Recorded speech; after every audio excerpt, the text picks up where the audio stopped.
Alright. Here we go. Looks like today we have Insanity Engine versus Dae D, Ellis. Very nice. And they've already chosen their first characters, which are going to be Geoffrey, not really clear on that, versus Sydney, and also Serena. Let me get that up on the screen for you.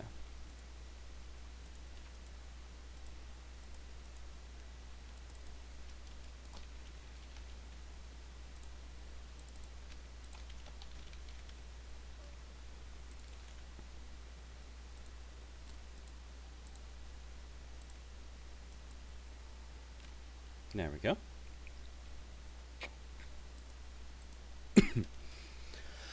Alright. Geoffrey is a character with heavy defensive stats, which allow him to be as aggressive as he likes. Your attacks have, if the opponent's attack is higher printed speed than this attack is +1 armor and +1 guard. In other words, as long as he is slower than you, at least in printed speeds, he gets extra defenses. Sydney's ability is unremarkable. It simply says that you may spend 1 life to add the top of your deck to your gauge as an action. This is, well, he's feeding his plants.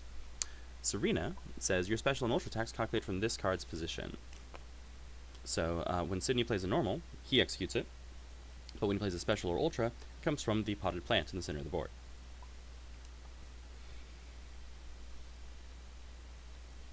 Sydney's character ability is about building gauge because Serena, and in particular Serena's transformations, are very gauge hungry.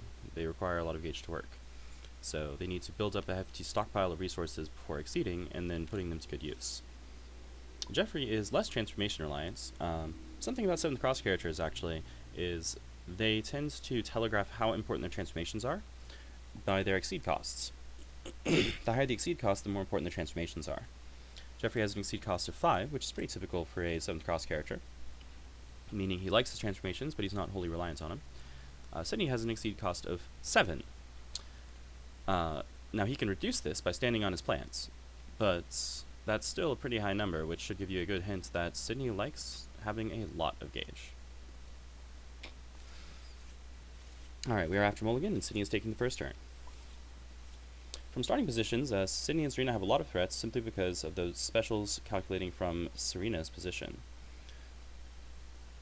And we are going to see a strike. So there's a lot of options here. Venom Lash, Spore Burst, Blossom Haze are all very good threats.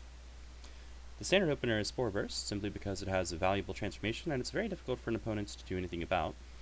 Venom Lash catches across, and Blossom Haze catches everything but across, and is also very safe with another transformation on it as well. So all 3 of those have transformations, and they're all in range to hit right now. Blossom Haze. Alright, that'll catch the dive, dealing 2 damage after armor, thanks to Geoffrey's character ability.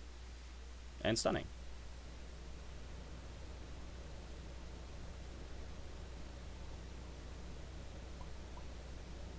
Yep. Sydney choosing to transform Enthralling Toxins. At the end of each strike, if you spent any gauge before or during the strike and were not stunned, you may push or pull 1. Once again, signaling that this is a gauge-reliant character who spends gauge in order to execute different effects on their characters.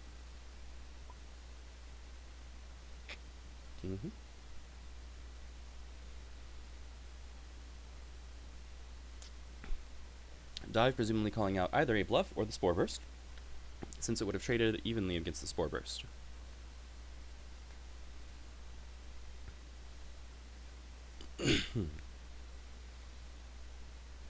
Looks like Geoffrey might be considering initiating. From these positions... Oh, no, we have a boost instead. Geoffrey has 2 projectiles in his kit. Of course, he could play another dive, if he has it. But he also threatens Sacrament of Blades, which is a 2-6 projectile. And Golden Arrow, which is a 3-7 speed 4 projectile. Sydney prepares. So the danger of using Sydney's character ability is that you don't have any control over what card you're pulling off the top of your deck into that gauge, which means occasionally you might pull a card that you're really sad not to see in hand. So more conservative players avoid using it because they don't want to risk losing access to good cards. Spinning 2 force to move 2, that drops 1 copy of Crusader's Oath, which is a very powerful threat, although not as strong against Sadie and Serena because they have Choking Thorns and Spore Burst, which are slower attacks which deal a lot of damage. Crusader's Oath is designed to answer faster attacks at a pretty cheap gauge cost of 2. It also has an excellent boost on it, which lets Geoffrey transform a card from his hand by spending 5 life, and it also gives him 5 armor in return. Meaning as long as his opponent's attack doesn't ignore armor, he's getting value off of it. Sydney strike you with a sweep, which will hit that Wild Swing Grasp for a punishing 5 damage after armor and a discard from hand. That is a hefty win for Sydney. Alright, we need to see that that sweep effect.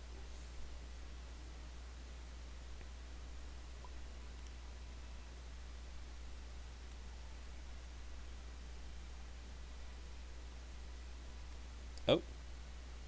We have an inadvertent hand reveal. Dae D Ellis is grouping their hands.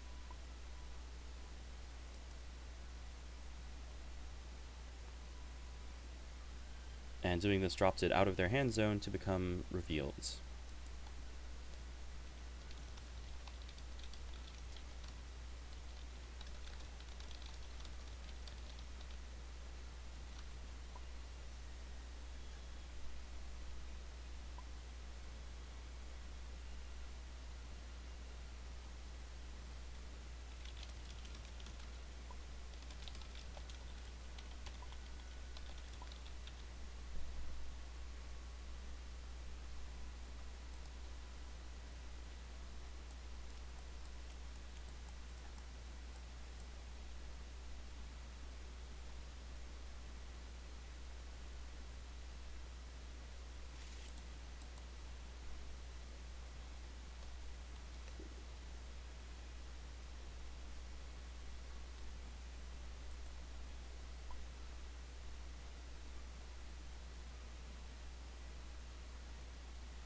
Alright, sweeping out a Bastion stance, which is a pretty strong defensive move that also has a reasonably valuable transformation, albeit one that doesn't matter until the late game.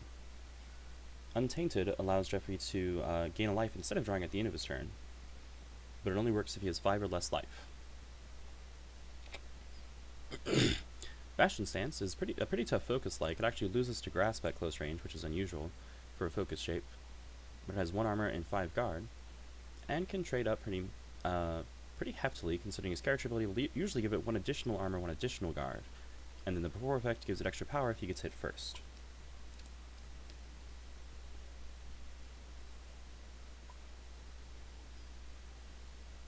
Geoffrey choosing to prepare.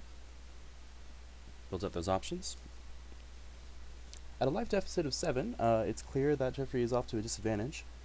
However, he is very capable of trading up consistently throughout the game thanks to his character ability. Far, far too soon to count anyone out.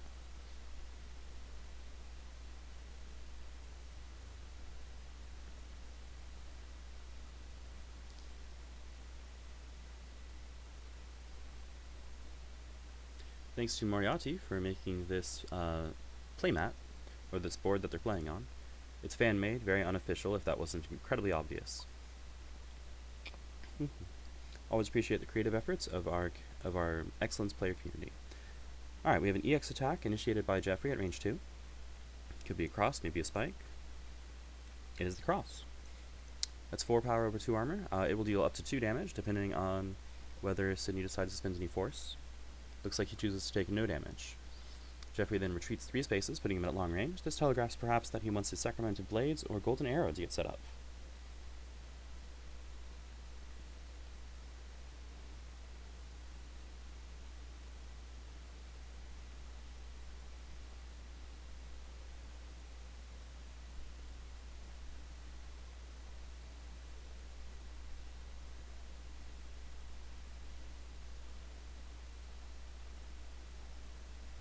I'll pass the turn to Sydney. At this range, the main threats from Serena are, let's see, the other Blossom Haze or a Venom Lash. Pea Shooter is also in range here, but it's not much threat because in almost all cases it will deal no damage to Geoffrey, and Geoffrey will be able to hit back with one of his own projectiles. Hello Byron, thanks for dropping by.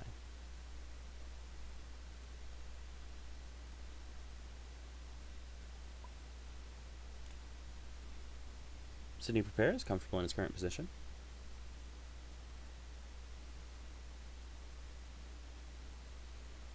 Notably, Sydney doesn't have any options that I can think of that cleanly beat Golden Arrow, although Blossom Haze would fare pretty well against it, dealing 2 and taking 2 in return. Come to think of it, I'm not sure Sydney can beat Sacrament of Blades either. Oh, we have a reading. Going to call Dive and strike. If Geoffrey has a dive in his hand, he must respond with dive. Now we saw one drop early, so this is a low chance reading. Maybe a bit of a greedy play by Sydney. Could be threatening that Choking Thorns, or maybe just looking for a Venom Lash to deal full damage and establish a better distance. Alright, 0127, Golden Arrow, Crusader's Oath. Alright, so the Golden Arrow was in fact in hand, or at least is in hand now. And that is the safest play.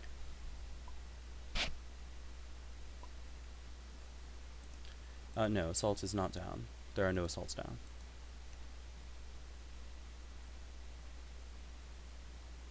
However, if this is the Venom Lash, it makes more sense to call Dive than Assault. The thing about Choking Thorns is it has armor on it and also has an after effect that adds the top of Serena's discard to their gauge, which means it's really never wasted. As long as you have a card in your discard pile, it's getting some amount of value. It is the Choking Thorns, it is the Golden Arrow. Alright, so Golden Arrow goes off first, hits for 3 after armor, and pushes Sydney back 1 space.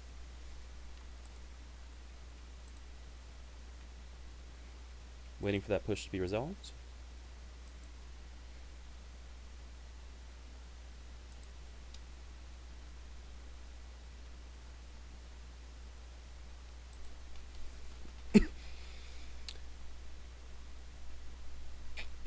Well, the upshot of using the reading here is, of course, now Sydney knows Geoffrey's hand.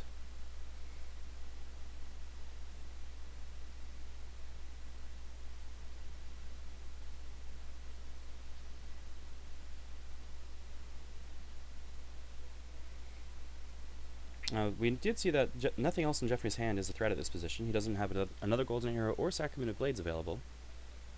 So I'm curious to see what his next action will be. Probably a change cards, maybe a move action.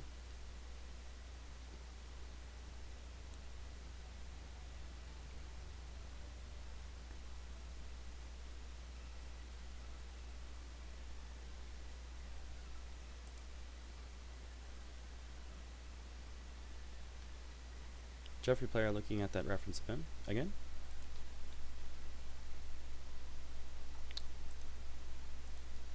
That was the first focus. Yeah, we haven't seen very many cards at all on either side, really. Geoffrey's dropped a bit more than Sydney and Serena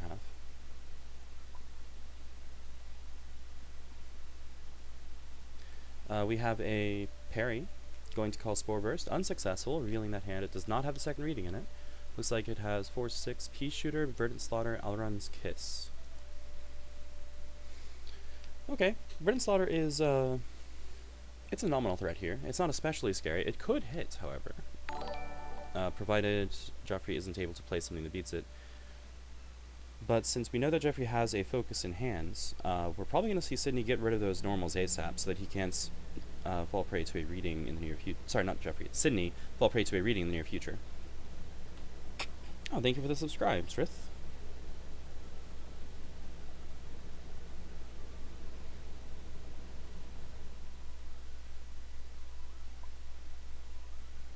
Yep, 4/6 Pea Shooter, Verdant Slaughter, Alrund's Kiss.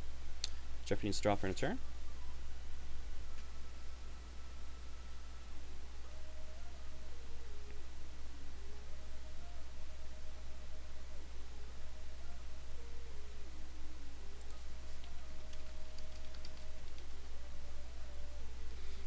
Alright.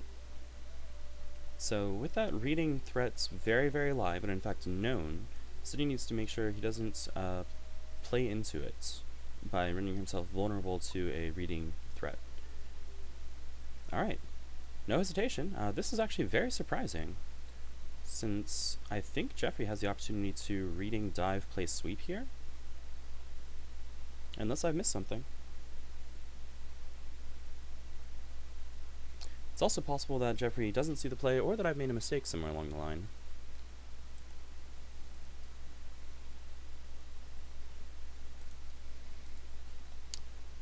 Yeah, the only question is whether or not Geoffrey sees the play.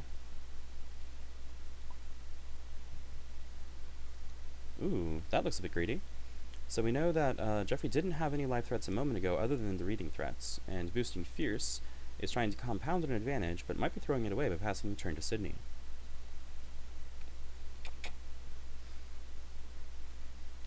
Sydney striking to get rid of that Fierce, probably playing something safe, or at least relatively safe. Now, if Geoffrey didn't draw into a projectile, he won't have anything that hits here.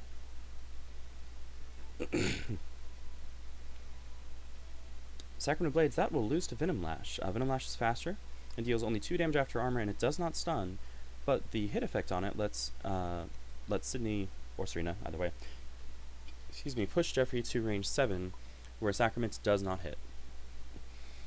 As an additional benefit, it gains 1 more gauge for Sydney and Serena.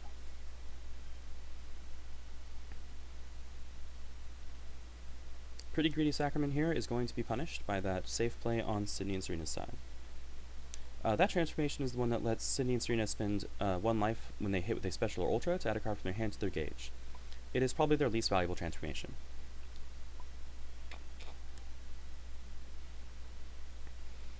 Geoffrey should be discarding that boost first, but once again, neither of these characters... Geoffrey doesn't care about discard order. Sydney cares for it a very small amounts, thanks to effects like that on Venom Lash and Choking Thorns. I think I said earlier that Sydney and Serena don't care at all, but that's not quite true.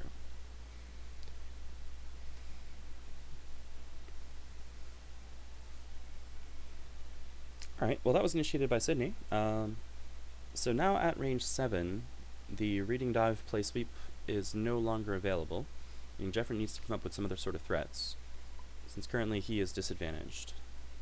Okay, going to boost Holy Wings, spinning a force from gauge to move any number of spaces, getting into Sydney's face and cornering himself, and then spinning a gauge to return it to hands, keeping that Inviolable Judgment available. He then needs to draw for end of turn.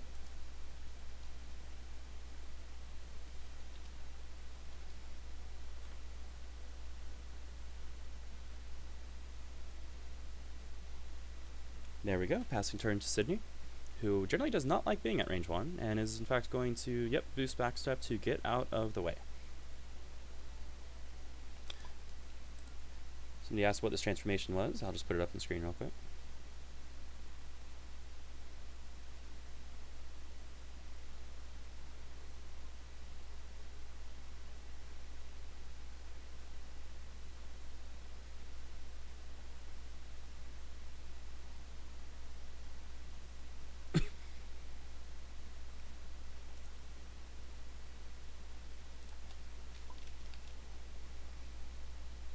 Alright, we see another Inviolable Judgment boost. This time, Geoffrey will not be able to return it to hands, and is going to drop that sweep, which was previously known, moving to range 2.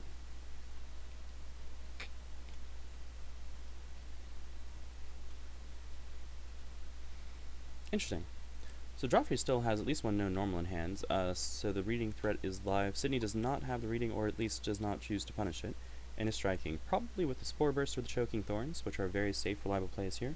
Possibly with a Cross, also very safe.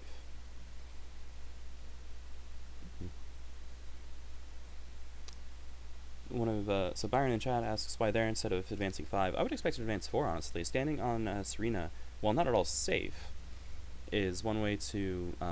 it's hugging the center, which is always good against a ranged character or someone who's trying to zone you out.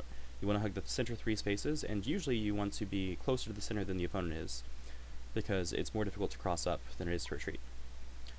Alright, so that cross is going to hit for no damage, and retreats to range 5. Geoffrey prepares.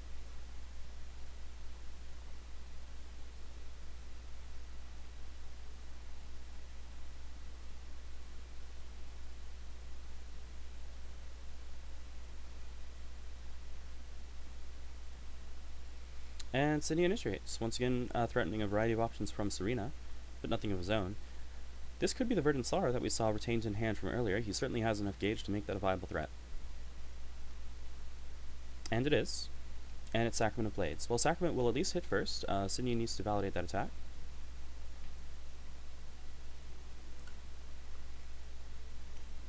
Dropping Choking Thorns and Venom Lash in the discard.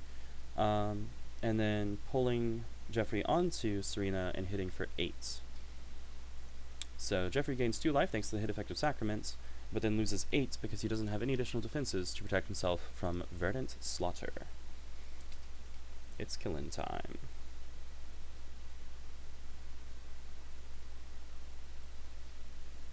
That'll rip a huge chunk of life out of Geoffrey.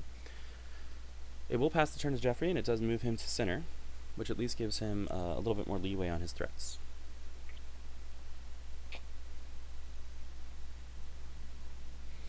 That life delta is looking more and more intimidating, though, since Sydney is managing to win strikes pretty cleanly. Excuse me. Geoffrey has accumulated very little gauge throughout this game, I think a grand total of 4. Spent some of it for that Holy Wings, and only now has the other 2.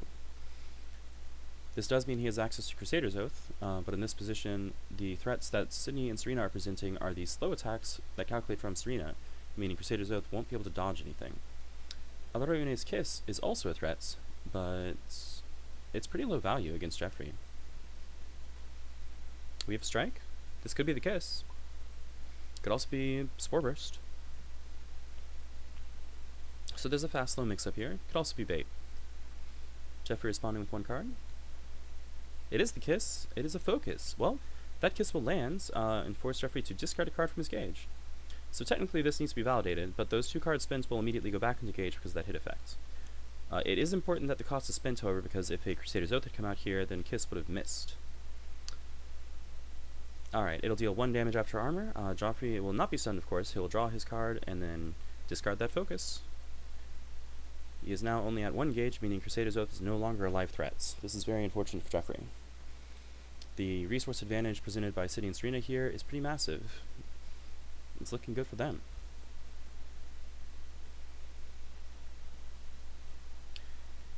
So the only way that Geoffrey really comes back from this is to start consistently trading up, and particularly in close range. He's let himself get zones pretty heavily here. We have a strike being initiated by Geoffrey, probably a dive, maybe a golden arrow. Oh, an EX attack in response. EX dive will stuff the dive, dealing 6 damage. Sydney was ready and waiting. Brutal. EX dive, affectionately known as the jazz hands of opening moves. From range 4, it stuffs the initiating dive and any other initiating speed 4 attack, which means that it comes out surprisingly fast and surprisingly heavy. Since there's a printed speed tie, even though Sydney was faster, Geoffrey does not gain any extra armor from his character ability and deals a full 6 damage. It takes a full 6 damage, excuse me. Sydney and Serena will take advantage of that extra force from those ultras engaged to change cards, spending 4 force to draw a total of 5, including that instant draw. Reloading. It does put them in close range, but at this rate, even if they have to trade down, trading against Geoffrey will probably secure them the win.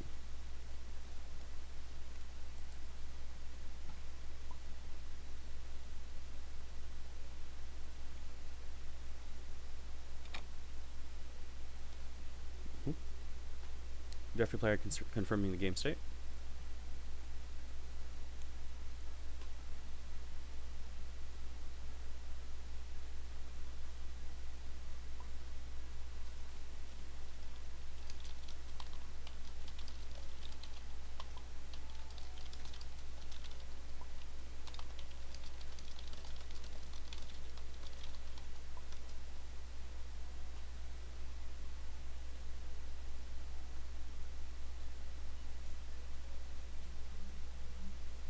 It is worth noting that there was a time during Season 1 in particular of competitive play of Exceed that Ultras did not count for 2 force when spent from Gauge. A card in Gauge was only a card regardless of what type of card it was. This was changed starting in Season 2. Dae D Ellis unfortunately betraying unfamiliarity with the newer ruling.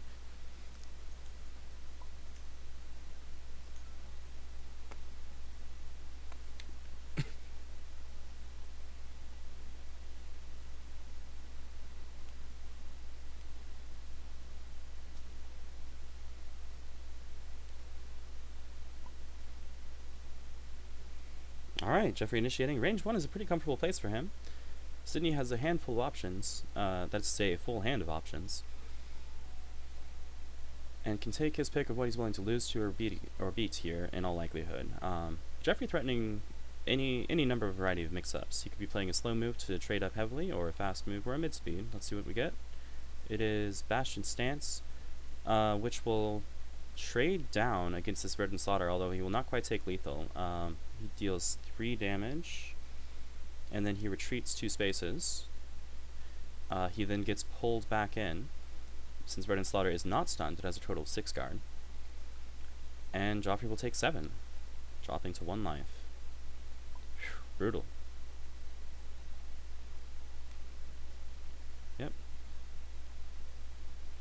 Geoffrey, transforming Untainted, will not be able to gain life at the end of each of his turns. Let's see if he can survive long enough to make it count.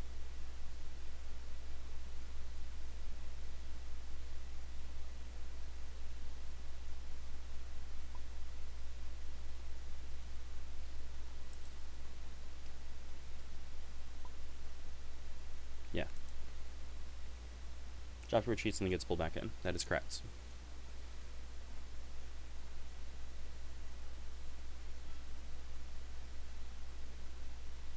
Life totals are correct. That means it is now Sydney's turn. Does Geoffrey have any remaining blocks or foci? That's the question. No blocks, 1 focus. So Grasp is threatening lethal against anything but focus here. Sydney is threatening lethal a wide variety of ways, in fact.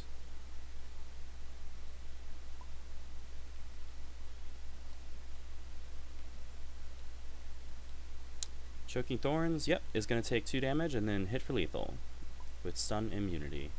That'll decide the first game in Sydney's favor. Let me update that chart.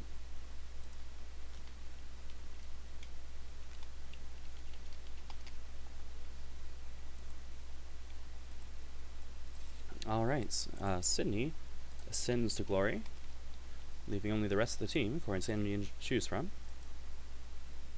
I will switch over to that overlay so folks can see. We now have either Beheaded or Zangief. Oh, I put this out of order. Huh.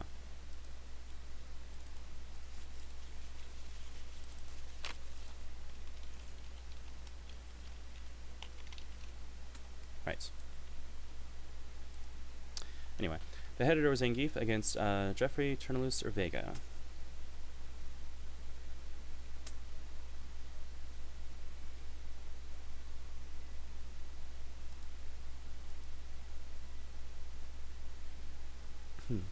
Well, that was a very comfortable City and Serena. Beheaded and Zangief are a striking contrast with City and Serena, who are a dedicated zoner in most respects. They like to stay at range, poke the opponent out with ranged attacks, reposition them.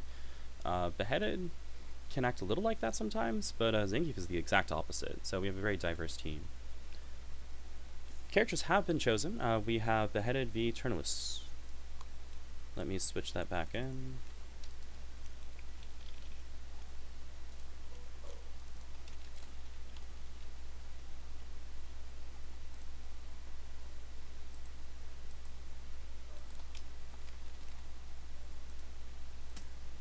There we go.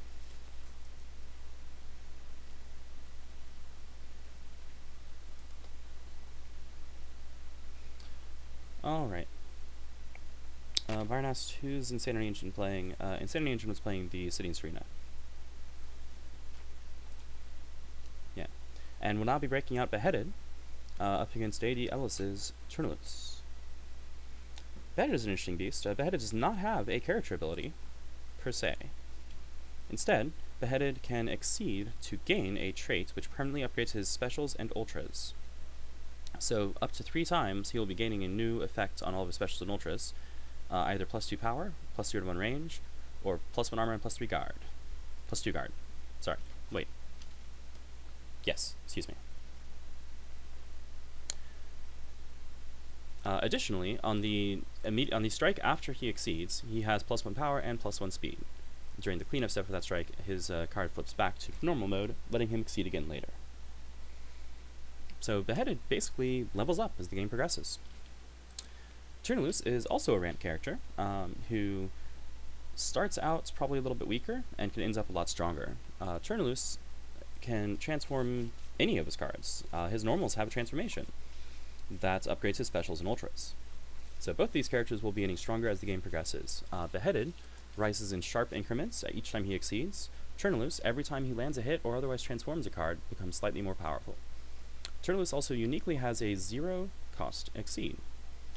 He can exceed whenever he wants. The flip side of that is he can't flip back, and once he's exceeded, he cannot transform normals for the rest of the game. His existing normals will remain transformed.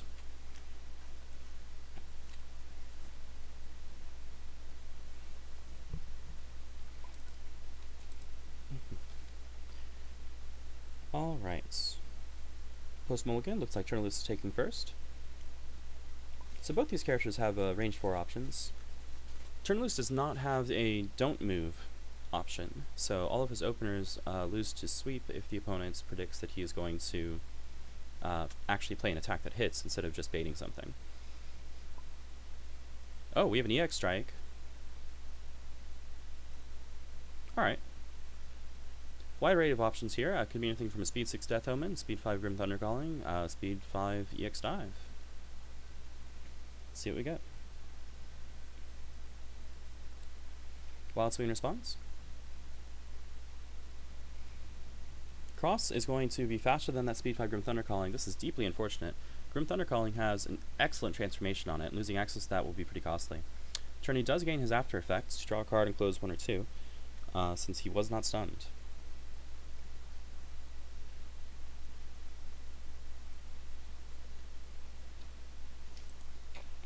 Howl's Reach is one of the better transformations in the game. It gives your normal attacks extra effective range by letting you spend a force to close 1 as a before effect. That would have been excellent for Tournelouse lands. Whiffing it is deeply unfortunate for him. He's off to a bad start. Byron says, very smart play to have Cross on top of the deck there. Yes. Well, if the cards in your hand don't beat what your opponent's threatening, then you should Wild Swing. Something in your deck probably does. And if nothing in your hand beats it and nothing in your deck beats it, there's no point in wasting resources. Alright, Insanity Engine boosts Fierce for +2 power. Tournelouse preps. And Beheaded strikes. Alright, at range 4, this is threatening Dive Attack, which is a different card that's actually a special named Dive Attack. Or Infantry Bow, a projectile. So there's a mix-up here. Cross beats every aspect of it, but it also puts Tournelouse at extreme range, where he probably doesn't want to be. Dive Attack. Dive Attack is going to come in at speed 5, hit, push 1, and because of that Fierce, it will stun the Spike. So this does 5 damage, which breaks Spike's 4 guard. It also, importantly, secures 1 gauge for Beheaded.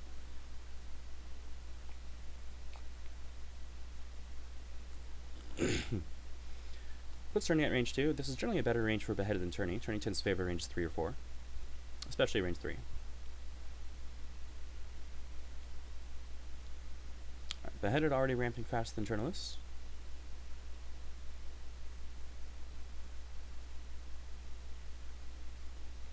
It is now Tournelouse's turn.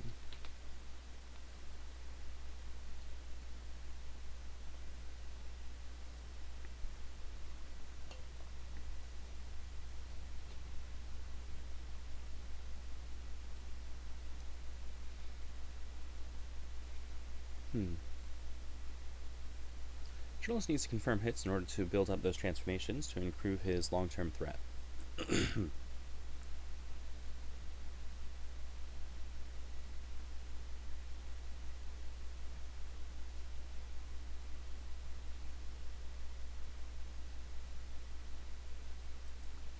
Game is at a momentary standstill as Tournelouse tries to determine what to do next.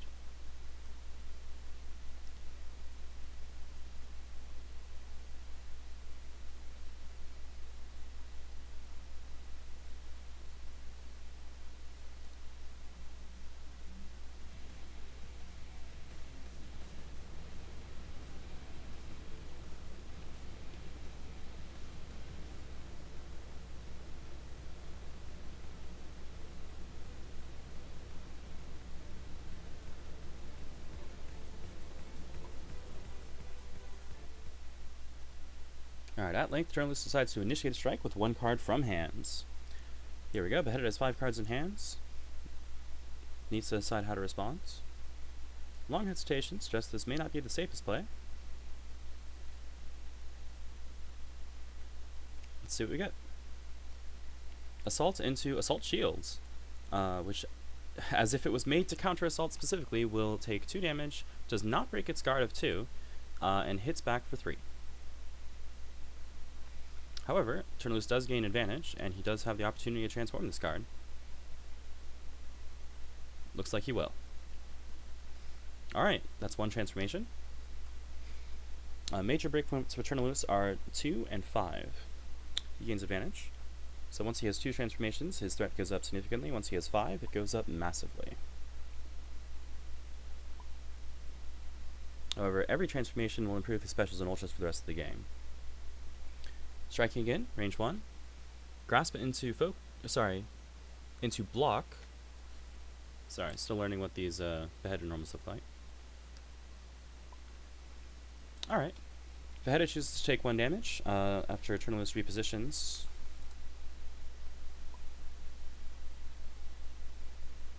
The repositioning choice should have happened first. Beheaded a bit premature in that declaration. Regardless, Tournelouse chooses to remain at range 1.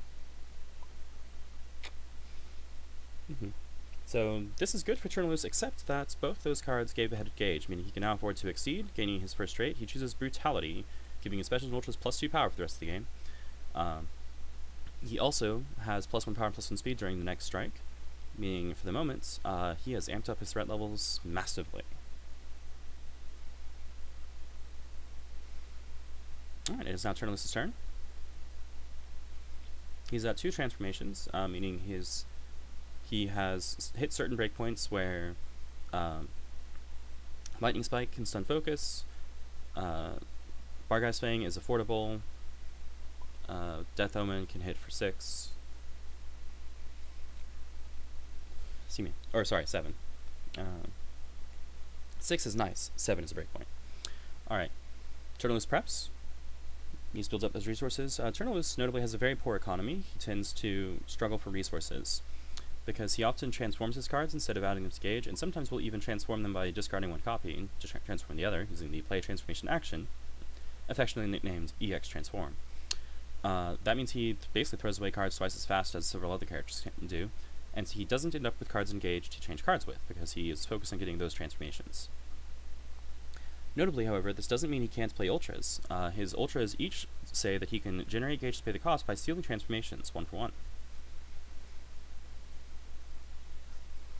So right now he can threaten Bargai's Fang, which is his Speed 6 Ultra. Speed 6 at range 1 is normally moderately safe, however, Beheaded has +1 speed. And +1 power, or +3 if it's a special or ultra. And Beheaded has some of the most efficient ultras in the game. He has 1 gauge ultras. One of them is Wave of Denial, and it is speed 7. Oh, we have a reading. Going to name Grasp. And is successful. Alright, so we're probably going to see a sweep here. Oh. Oh no. Tournelouse forgot Beheaded's character ability, and is going to be outsped and stunned.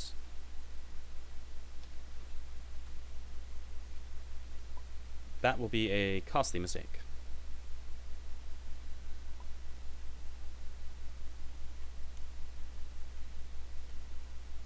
That also gives Beheaded the... So that costs 2 cards from Tournelouse to lose the strike and give Beheaded both the gauge and the next turn. He will take advantage of the moment to exceed immediately. Or maybe he won't.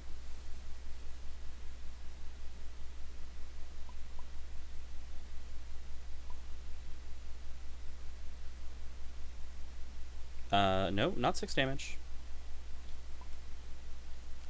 Yeah. Okay, Tournelouse betraying a bit of lack of matchup knowledge, which is probably going to cost him the game at this rate. Beheaded is a very strong character who looks weaker than he is. Alright, so he does indeed exceed again immediately, gaining survival, giving his special and ultras +1 armor, +2 guard, making it easier for him to armor through lighter hits and hit back. Since Tournelouse hasn't gone very far along his own game plan, his attacks will tend to be lighter even if they're faster, which means this is a pretty solid play by Beheaded. Tournelouse preps, trying to regain some of those expended resources.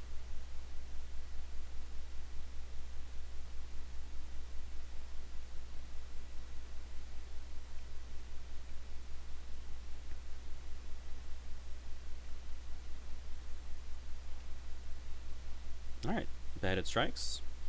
Feeling pretty confident here with that +1 power, +1 speed, and a lot of extra stats on his specials and ultras.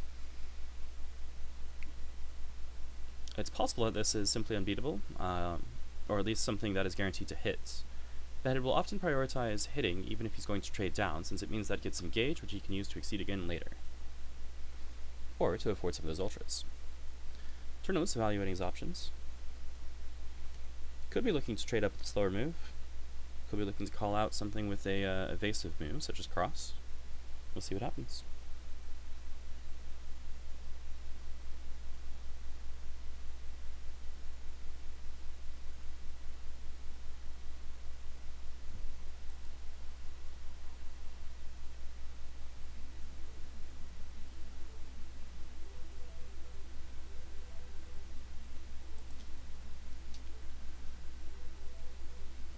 Sweep and sweep, that, ooh, crushing.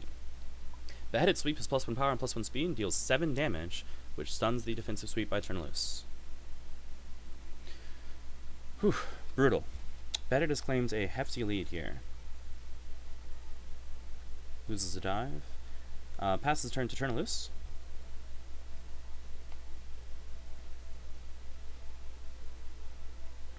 Whose options are running thin. There are very few ways to recover from this, and they would require, well, essentially multiple Hail Mary plays to succeed in succession. It's not impossible, however.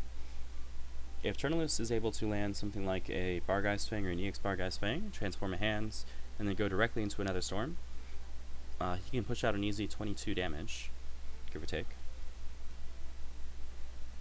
Although perhaps easy is overselling it.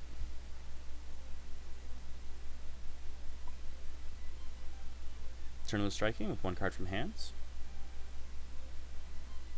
Beheaded up 16 life. Probably comfortable not taking many risks here. Or he could go for a cheeky finish, try to close the game in the next 2 strikes. We'll see what happens. It is the turn after a strike. This means Beheaded has access to twin daggers at 7 power.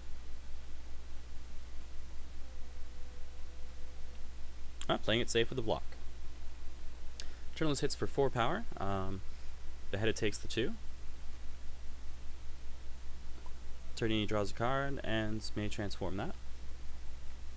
And does.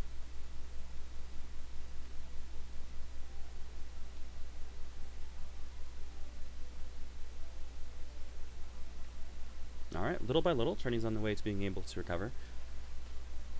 14 life deficit may sound like a lot, but Netherstorm has 13 printed power. If Tournelouse can get there, he can still win. We have a reading. Beheaded calls cross.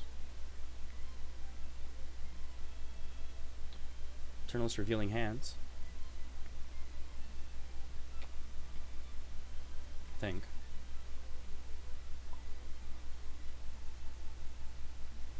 Indeed. Alright. So the call for cross means this is almost certainly a fast attack. Grasp, his own cross, or perhaps a wave of denial. Maybe a cheeky phaser. Not especially likely though.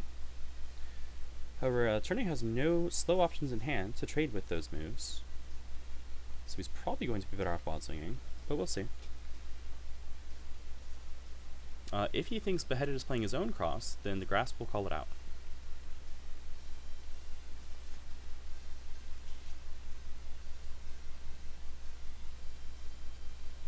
Yeah, looks like he's going to respond from hands. It is the twin daggers, 4/7, which will take 2, excuse me, because of survival. So a successful call out by Tournelouse, narrowing that life budget or that life deficits to 12, and gaining an actual gauge since he cannot have 2 copies of the same card in his transformation area.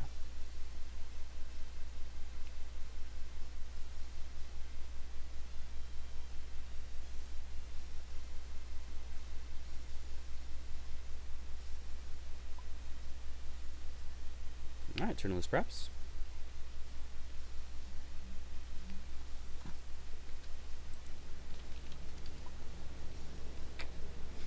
Alright.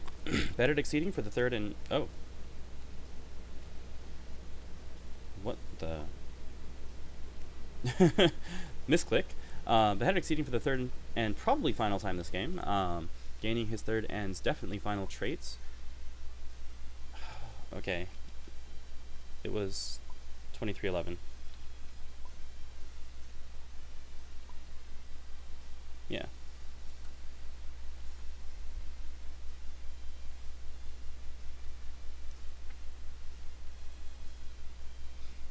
Alright.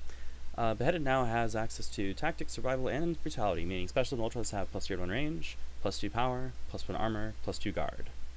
A huge suite of stats. He also currently has plus 1 power and plus 1 speed on whatever his next attack might be.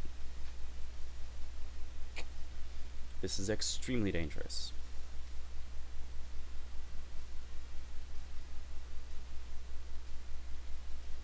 Tournelouse is not quite at that threshold where he can afford Nether Storm.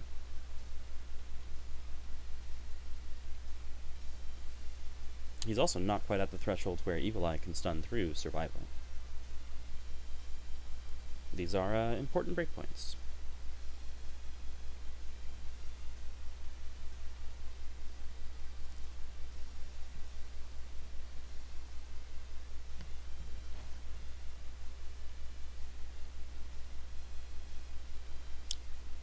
Tournelouse feeling pretty pressured here.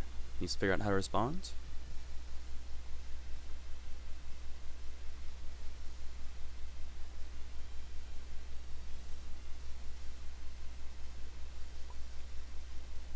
Prepares. Probably hoping to be able to tank the next hit. Alright, Beheaded is striking. He has plus 1 power and plus 1 speed at the very least, and if it's a special ultra, he has a lot more than that.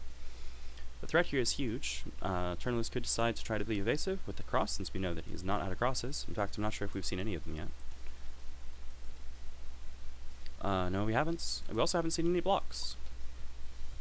Oh, or we have an EX response. Might be hoping to come in and catch Beheaded off guard. What do we got?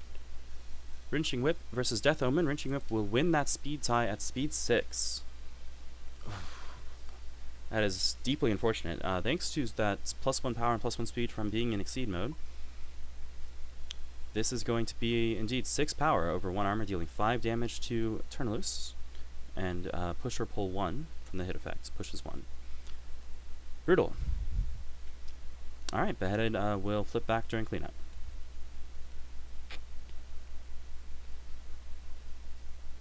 Alright.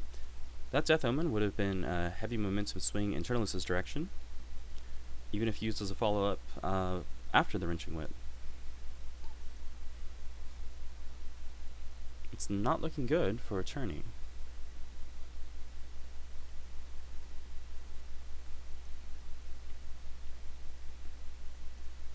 He might prove desperate enough to try to exceed, just to be able to throw some armor or extra power onto things.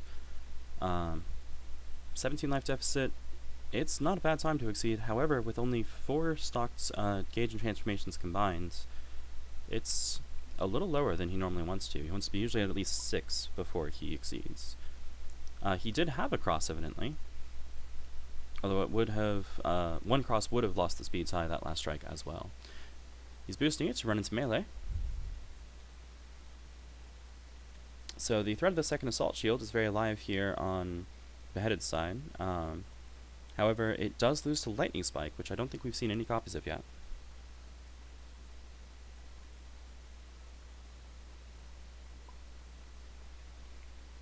Alright, we see an Ultra, a Special, and a Sweep dropping on a change cards action by Beheaded, digging deeper into the deck, looking for something that will let him secure lethal. It is now Tourney's turn.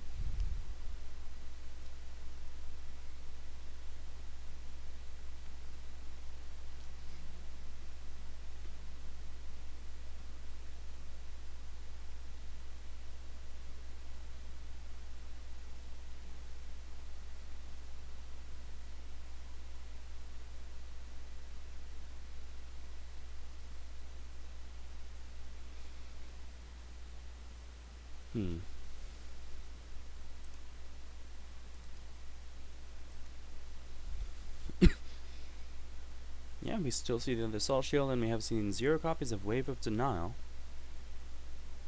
which would be at least 4 damage here, potentially 5 if he X. Assault Shield, as long as it was not stunned, could potentially hit for up to 7, I believe.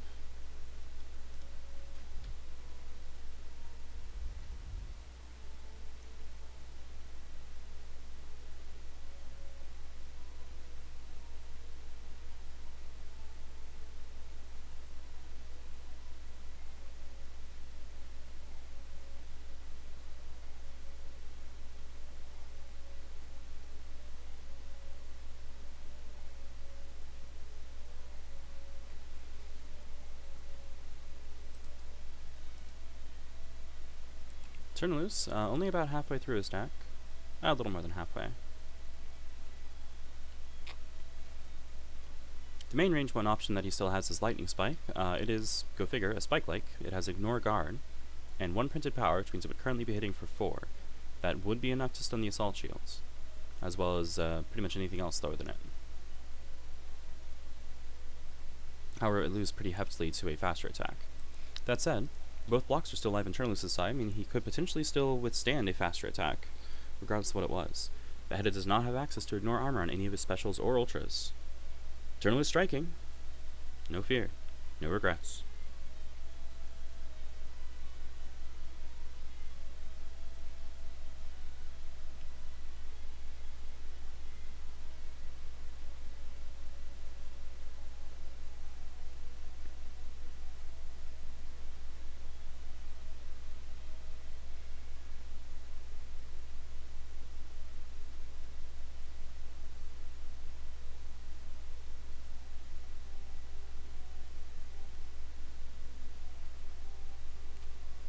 Alright, Beheaded has chosen his response.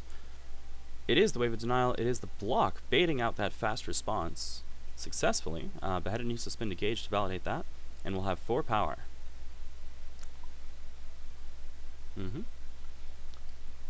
Tourney drops a Lightning Spike in order to take no damage from that block.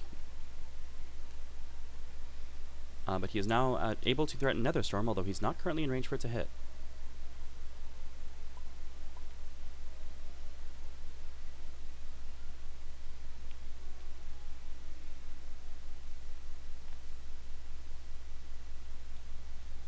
Beheaded initiating. This telegraphs a dive attack or possibly a wrenching whip. Maybe a phaser going in for the big flashy kill. Tourney responds to the wild swing. It is the phaser. It is a sweep. It's actually one of the best things you can throw into phaser. Excuse me. So phaser is unique. It is an ultra that does no damage, but becomes a boost, meaning it is basically just setting up a follow-up move. It dashes in, crosses up the opponents, hits for nothing, and then gains advantage and becomes a boost. Need to have that sweep effect go off first.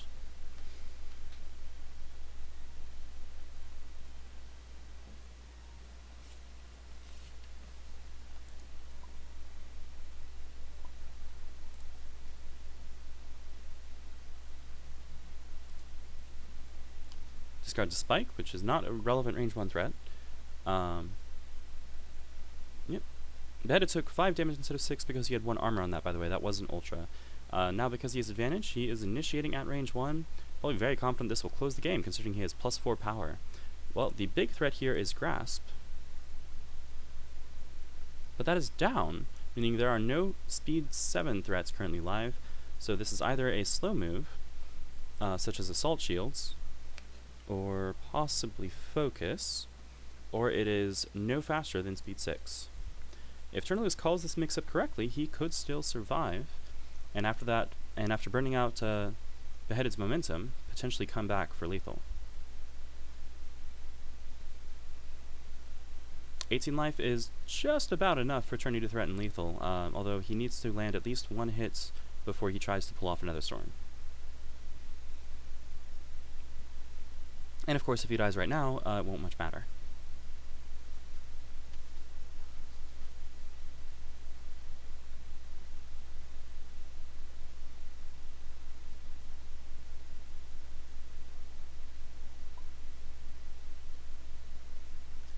We have a Wild Swing, hoping that deck will run that mix-up correctly. Unsuccessful, unfortunately. Twin Daggers at speed 6 wins the speed tie and deals 11.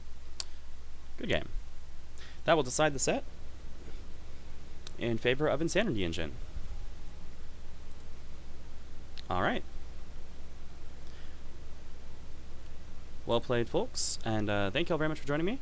Hope you enjoyed the stream.